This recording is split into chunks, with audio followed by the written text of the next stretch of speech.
Bismillahir Rahmanir Rahim.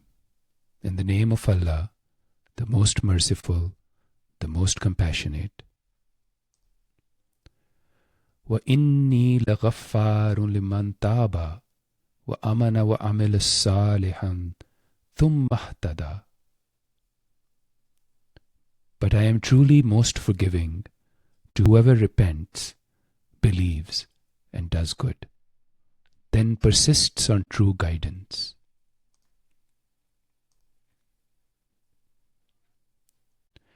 Close your eyes.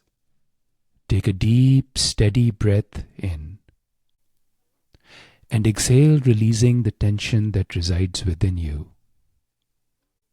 Reflect upon the divine name, Al-Ghaffar, the one who offers continuous forgiveness, no matter how many times we falter.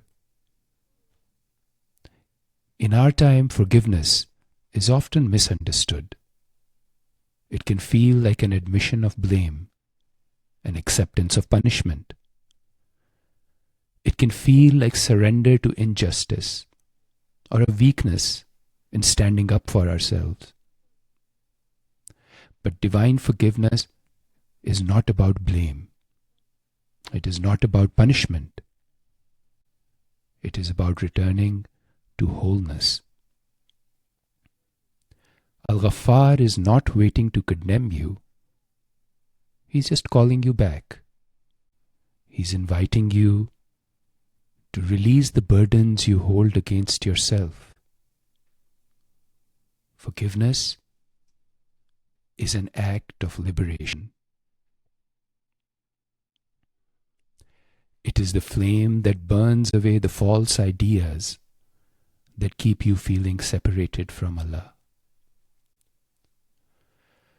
Life often presents us with challenges, habits, or vices we find ourselves returning to, despite our best intentions. This cycle can stem from various reasons, unique to each individual. But what remains constant and common is the pain and helplessness we experience in this struggle. In these moments, it's essential to recognize our distress and turn to Allah subhanahu wa ta'ala, seeking His assistance to overcome what seems insurmountable.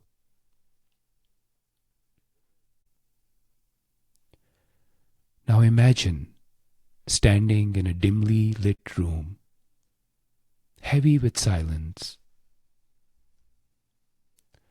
The walls around you are barely visible in the flickering light.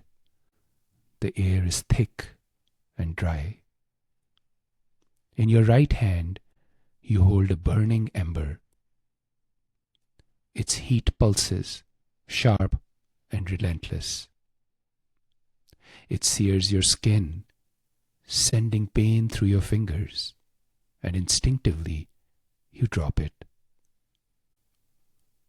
Your hand trembles from the pain, but for a brief moment, there is relief. Then, a thought creeps in, a whisper. Maybe I can control it this time. Maybe if I pick it up quickly, it won't hurt as much. And before you realize it, your hand reaches out again. The cycle repeats, holding the ember, the sharp sting, the immediate regret, dropping it, temporary relief, a fleeting sense of freedom, reaching for it again, driven by an inexplicable pull, despite knowing the pain it brings. Tears well up, hot and unrelenting. Your breath is uneven. You burn with the ember. A part of you wants to stop, but another part of you does not know how. in the depths of your exhaustion, you lift your gaze and whisper, "O Al-Ghaffar, help me. Grant me the strength to release this pain, to break free from this cycle." A soft wind moves through the room, carrying the scent of something familiar. Mercy.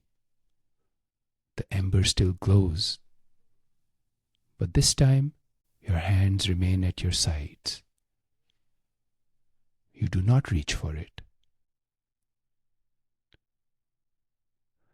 Al-Ghaffar's infinite mercy means that each time we err and sincerely seek forgiveness, He forgives us.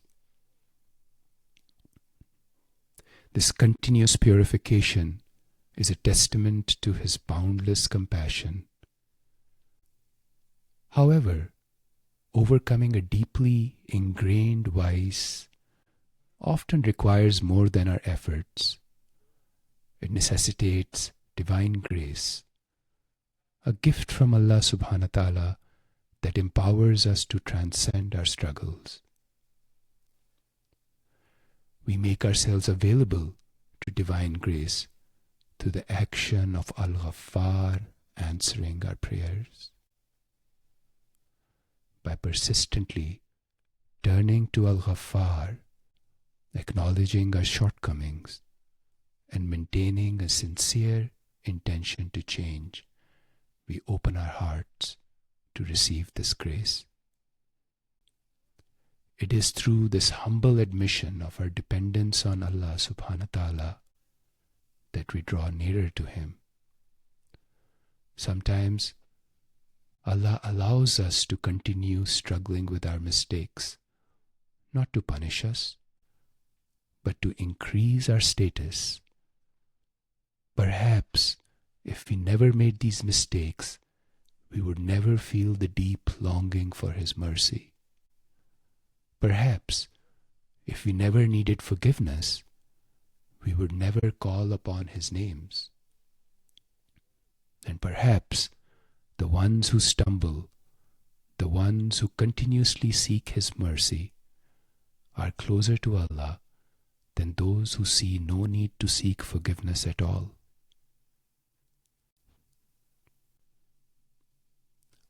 Allah talking about someone who has made a mistake.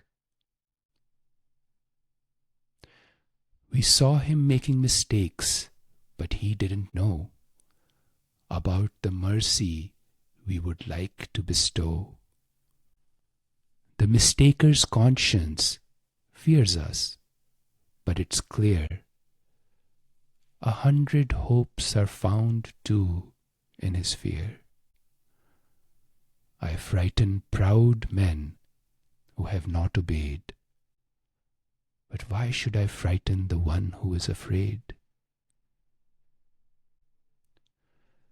As you emerge from this meditation, carry these reflections with you.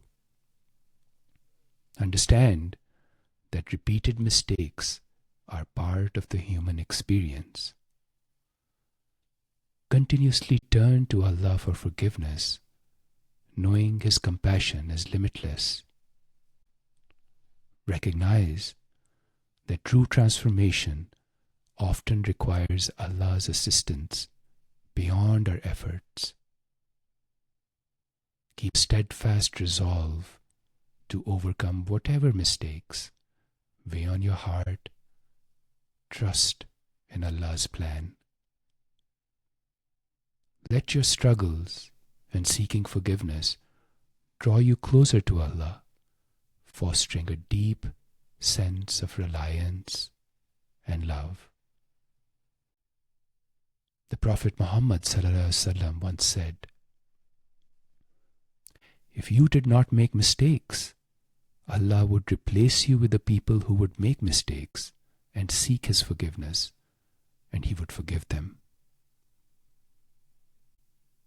Your returning to Allah is beloved to Him. Every time you seek His forgiveness, you are fulfilling the very purpose of the human heart, to long for its source, to return again and again, to never stop seeking Him. You are not abandoned.